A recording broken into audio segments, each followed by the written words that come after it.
Good evening, everyone. My name is Roy, and here is my elevator pitch for my program. Basically, this program is using the Star Wars API, as you can see from the background. It has all of the lore of planets, spaceships, vehicles, people, films, species from all the movies, including The Force Awakens. As you can see, it's really easy calls. You call the HTTPS from within the program. There's no real in I don't know how to correctly put it. It's not an encrypted API. It's basically a website GET, and it returns this JSON formatted file. So it's really easy to work with, really interesting to play with. I've played with it a little bit.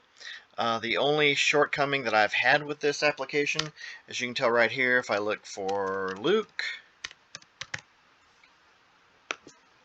it does not come up with the name. You have to use a number, and then it will pull up the correct character or lore, which is going to be an interesting thing to get around. I may write a separate program to pull all of the API information and store it into a database with names and things like that. Therefore, you can search for name or species by name or planet by name instead of using planet 1, which nobody knows the name of planet 1. However, it doesn't look like it wants to play. That's because I spelled it wrong. Planets 2. And now to pull up is Alderaan, which you can't search by Alderaan, you have to search by the planet number. That is an interesting shortcoming of this program. The demographic for this program is anyone that really likes Star Wars and wants to know the lore. Since The Mandalorian came out, say if you don't know what species Beta Yoda is, you can search by species. Or if you want to know a couple of the planets The Mandalorian visited, and they have it by name, you can search for that planet.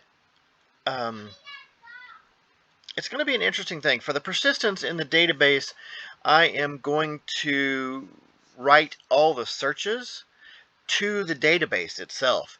Therefore, you're going to have a history of all your searches. You can pull up what you search for, when you searched for it, and the search results. There's not many programs out there like this at the moment, so I'm hoping that if I finish it, I might actually publish it later on after we get into the Android iOS side of it. So it'll translate pretty well, I think, from this program, and it's going to be a lot of fun to do. I hope you enjoy this, and please let me know your thoughts. Have a wonderful night.